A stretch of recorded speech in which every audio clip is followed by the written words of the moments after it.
Hi hello வணக்கம் friends. இப்போ வந்து பார்த்தீங்கன்னா நம்ம நிறைய இயரிங்ஸ் நம்ம வச்சுருப்போம். ஆனால் அது நம்ம அப்படியே ஃபங்க்ஷன்லாம் போயிட்டு வந்ததுக்கப்புறம் அதை அப்படியே மெயின்டைன் பண்ண முடியாது. அதுவும் இல்லாமல் அது நம்ம புதுசாக வாங்கும்போது இந்தமாரி அட்டையோடு வரும். அதெல்லாம் நம்ம பத்திரமா எடுத்து வச்சுருக்க மாட்டோம்.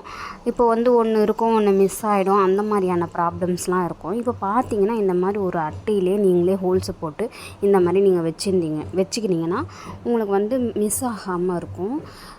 ஜோடியாக இருக்கும். அந்த கம்பல் நமக்கு ஜோடியாக கிடைக்கும். சரி, உங்களுக்கு அந்த மாதிரி பிடிக்கல அப்படின்னு பட்சத்தில் இந்தமாரி ஒரே ஒரு பெருசாக ஒரு அட்டையாக நீங்கள் பார்த்து எடுத்துக்கோங்க. அதில் ஒரு கலர் பேப்பர் ஒட்டிக்கோங்க. அது உங்களோட சாய்ஸ் தான்.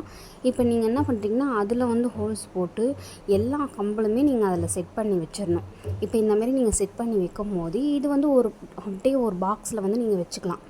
இப்போ நீங்கள் எங்கன்னா போகணும், வெளியே போகணும், ட்ரெஸ்ஸுக்கு மேட்சாக வேர் பண்ணணும் அப்படின்னா சட்டுன்னு எடுத்து நம்ம என்ன வேணுமோ நம்ம எடுத்து போட்டுக்கலாம். அதேமாரி வந்தோடனே எடுத்து வச்சோன்னா நல்லா சேஃபாக இருக்கும். இது ரொம்பவே சூப்பராக இருக்கும். சரி, அடுத்தது பார்த்தீங்கன்னா அந்த மாதிரி உங்களுக்கு பிடிக்கலன்னா இந்தமாரி வேஸ்ட்டான உங்கள்கிட்ட புக்கு இருக்கும் பார்த்தீங்களா, வேஸ்ட்டாக தூக்கி போடுற பழைய புக்கு அது இருந்துச்சுன்னா நீங்கள் ஒரு துணி ஒரு பழைய கிளாத் எடுத்து நம்ம அதுக்கு அட்டை போடுவோம் பார்த்தீங்களா. நம்ம புக்குக்கெலாம் அட்டை போடுவோம். அந்தமாரி நம்ம வெளி சைடை அட்டை போட்டு எடுத்து வச்சுக்கணும். உள் சைடு துணியை வச்சு நம்ம க்ளூ கன் வச்சு ஒட்டிக்க போகிறோம். இப்போ ஃபுல்லாக நீட்டாக இதுமாரி நம்ம ஒட்டிக்கலாம்.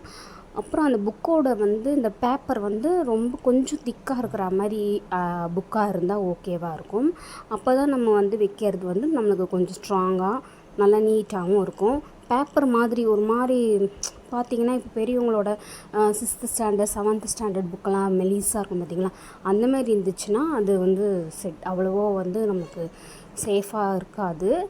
இந்தமாரி கொஞ்சம் நல்லா திக்னஸ்ஸாக இருக்கணும். இது அந்த மாதிரியான புக்கு இருந்துச்சுன்னா இன்னும் கொஞ்சம் நல்லா பெட்டர். இப்போ இந்த மாதிரி நம்ம க்ளூ கன் வச்சு நம்ம ஒட்டிக்கலாம். இப்போ ஃபுல்லாக நம்ம ஒட்டி வச்சாச்சு. இப்போ ஃபுல்லாக இந்தமாரி பண்ணதுக்கப்புறம் கொஞ்சம் பாருங்கள், புக்லெட் மாதிரி கொஞ்சம் நல்லா நீட்டாக இருக்குது. எக்ஸஸாக இருக்கிற துணிலாம் நம்ம சிசரில் கட் பண்ணி எடுத்துக்கலாம். இப்போ இந்தமாரி நம்ம ஒட்டியாச்சு. இங்கே பாருங்கள், பார்க்கறதுக்கே அழகாக நீட்டாக இருக்குது. இப்போ இதில் தான் நம்ம என்ன பண்ண போகிறோம் அப்படின்னா ஒரு கம்பலாக எடுத்து இதில் செட் பண்ணிக்க போகிறோம். இப்போ இந்த மாதிரி நம்ம வைக்கும் பொழுது எதுவுமே மிஸ் ஆகாது. அழகாக நீட்டாக இருக்கும். ஒரு புக்லெட் மாதிரி இருக்கும். நம்ம அப்படியே நம்ம எங்கன்னா போகணும்னா அந்த புக்லெட் மட்டும் தூக்கி எடுத்து வச்சுட்டு நம்ம எந்த நமக்கு ட்ரெஸ்ஸுக்கு வேணுமோ அந்த கம்பலை செட் பண்ணி எடுத்து வச்சுக்கலாம். இது மட்டும் கிடையாதுங்க, இதோட பேக் சைடு இப்போ நமக்கு நிறைய கிடச்சிருக்கு. இப்போது நமக்கு இன்னொரு பக்கத்தை வேறு எதுக்குன்னா யூஸ் பண்ணிக்கலாம். அதாவது பொட்டு பாக்கெட்லாம் இருக்குது பார்த்திங்களா, பொட்டு அட்டை அதெல்லாம் ஸ்டாப்லரில் பின் பண்ணி நம்ம நீட்டாக அதில் 1 by 1 பையாக நம்ம வச்சு நம்ம செட் பண்ணிட்டோன்னா நம்மளுக்கு ஒரே புக்லெட்டில் 2 இருக்குது. அதாவது கம்பல் இயரிங்கும் இருக்கும், நம்ம பொட்டும் இருக்கும். நம்ம 2மே எடுத்து வச்சுக்கலாம். அந்த புக்லெட்டை மட்டும் எடுத்துட்டால் போதும், நம்ம இயரிங்கையும் நம்ம எடுத்து வச்சுக்கலாம். என்னென்ன நம்மளுக்கு ட்ரெஸ்ஸுக்கு தேவையான மேட்சிங்காக எது செட் ஆகுதோ அந்த மாதிரி நம்ம பொட்டும் எடுத்து வச்சுக்கலாம். இந்தமாரி ஒரு பொட்டு அட்டைங்கெல்லாம் வச்சு நம்ம ஸ்டாப்லர் பின் வச்சு நம்ம பின் பண்ண போகிறோம். இப்போ இந்தமாரி பண்ணும்போது ரொம்பவே நீட்டாகவும் இருக்கும்.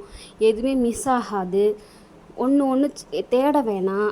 ஒரே புக்லெட்டில் எல்லாமே அடங்கிடும். நம்ம சட்டுன்னு எடுத்து எல்லாமே வச்சுக்கலாம். இப்போ இந்த மாதிரி இருக்கும்போது பாருங்கள், செமையாக சூப்பராக நம்மளுக்கு செட் ஆகிடுச்சு. இப்போ இன்னொரு பக்கத்தையும் நான் எடுத்து திருப்பி வச்சுட்டு என்கிட்ட இருக்கிற மீதி இருக்கிற பொட்டையும் நான் இதில் ஸ்டாப்லர் பின்னில் நான் அடிச்சுக்கிறேன். இப்போ பாருங்கள், செமையாக நீட்டாக ஆகிடுச்சு. இந்த சைடு ஃபுல்லாக இயரிங்கு, அந்த பக்கம் ஃபுல்லாக நம்ம வேணுன்ற போது எடுத்துக்கிட்டு வேணான போது இந்தமாதிரி மூடி எடுத்து வச்சிடலாம். இப்போ ரொம்பவே ஈஸியான சிம்பிளான நம்மளுக்கு ஒரு புக்லெட் கிடச்சிருச்சு. பாருங்கள் எவ்வளோ அழகாக நீட்டாக இருக்குது. இப்போ ஒரே இதுவாக எடுத்து வச்சு செட் பண்ணிவிட்டு ஒரே இதுவாக தூக்கி நம்ம எடுத்து வச்சிடலாம். இந்த டிப்ஸ் எல்லாம் உங்களுக்கு ரொம்பவே பயனுள்ளதாக இருக்கும் நான் நினைக்கிறேன். பிடிச்சிருந்தா என்னோடய சேனலை சப்ஸ்கிரைப் பண்ணுங்கள், சப்போர்ட் பண்ணுங்கள், ப்ளீஸ் ஷேர் பண்ணுங்கள். தேங்க்யூ ஃபார் வாட்சிங்.